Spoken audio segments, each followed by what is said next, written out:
Alrighty, well, I should really stop beginning my videos like that, saying alrighty, well. But I suppose it's too late to change now. So that was tonight's episode of Hannibal.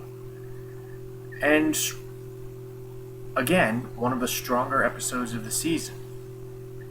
And that's saying a lot considering it's Hannibal, considering the obvious talent that goes on behind so many different aspects of this show. But a recurring theme in this particular episode it was the idea of animals and not only animals being trained to do a particular task, no matter how gruesome or macabre it is, but also animals kind of embracing their natural instinct and learning that maybe harmful instincts, or at least instincts that are harmful to others, are not entirely limited to animals.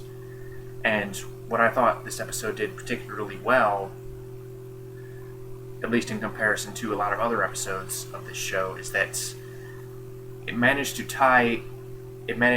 using that theme, it managed to very intricately weave the main plot, the procedural plot of the weekly serial killer, in with the overarching story about Will Graham and his continuing degradation of the mind.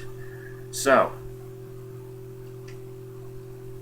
the plot of this is that basically like I said, there's another serial killer going around, and basically all or nearly every indication points to it being an animal attack. So their initial initial suspicions are that it's some psycho who has trained some large animal, maybe a bear or a wolf, to kill for him, which actually led to a pretty welcome return of the victim from last week, the one who was being controlled by the social worker. So yeah, that's basically the biggest pro of this episode, is that it was just so tightly scripted, and the theme tied the two main plot lines together so well. I mean, aside from that, there's not really a whole lot this episode does better. And again, that's not a strike against the episode, is that a lot of things in this show are just so consistently good that it's a little hard to find a distinction, because the performances are still phenomenal. Hugh Dancy is still a great Will Graham. You really buy that he is becoming continually psychologically unhinged,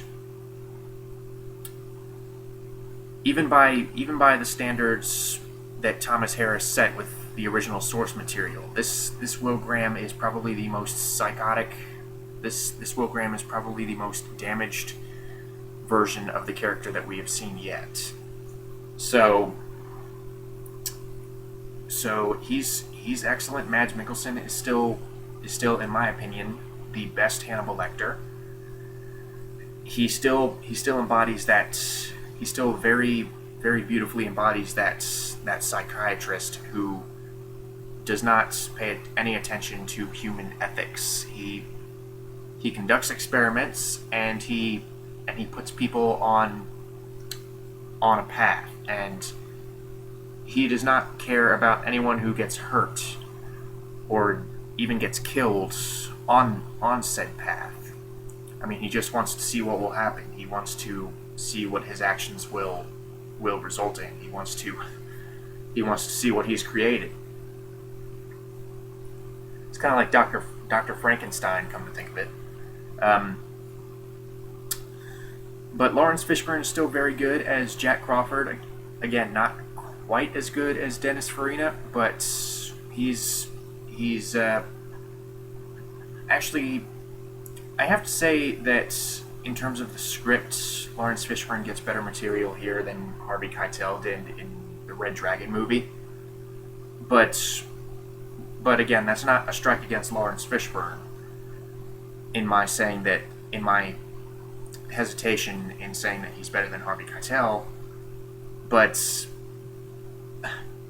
what I'm basically trying to say is that Lawrence Fishburne is still pretty good as Jack Crawford, even though he's not exactly my favorite version of the character. So, I was a little disappointed that we didn't really get to see Carolyn Davernus in this episode, or Davernus, because as misguided and as misled as she has been throughout the entirety of the season, she's still a pretty likable character. She's a very good actress, and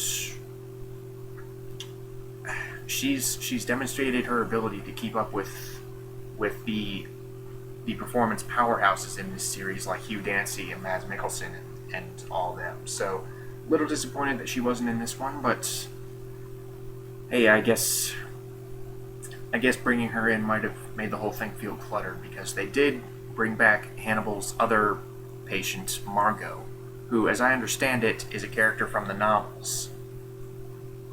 So, forgive me if I'm unfamiliar with the character, but she has the potential to be very interesting, even though the way they introduced her was kind of blunt, as opposed to kind of easing her into the show. I mean, she did just kind of show up out of nowhere 1 or 2 episodes ago. But here we actually do get to see some very interesting interactions between her and Will Graham. We also get, again, some neat interactions between Will Graham and the animal caregiver, the victimized killer from last week's episode. So yeah, as always, the character interactions are very interesting. And what I really like is that this episode really gave clarity to the fact that Hannibal has basically been doing what he's done to Will for years. He claims, like I said, he puts people on the path, and a lot of the times what he ends up doing is encouraging serial killers. Now, I suppose you could make the argument, well, why hasn't someone ratted him out yet? Or why hasn't someone at least dropped his name? But I suppose if that happened, then he would find some way to cover it up, because he's pretty good at that. Although while I'm on that train of thought, I suppose you could pose the question, well, why doesn't Will Graham just bring a tape recorder into his conversations with Hannibal? Because they're not mincing words anymore. I mean, their conversations go something like, when you tried to kill me, how did it feel? And Will's like, it felt good. And Hannibal's asking him, which method of killing do you prefer? And right away we see that, maybe Will isn't quite as in control of these interactions as he would have liked to believe. Because once again we see Hannibal Lecter kind of manipulating him and kind of encouraging this killer instinct inside of him. So at this point at least, it's less clear than it initially was as to where this whole subplot will go. But overall, yeah, not really a whole lot of other things to say. Great visuals, great acting, great dark, bleak atmosphere. And as always, the show really manages to capture a sense of poetic brutality to these serial killings, and also kind of a macabre creativity. Again, I'm sorry if I'm freaking anyone out by saying that, but I'm appreciating an artistic aspect of the show. So yeah, that's about it. And yeah, I'm sorry that I don't have more, but yeah, again, great episode of a great show.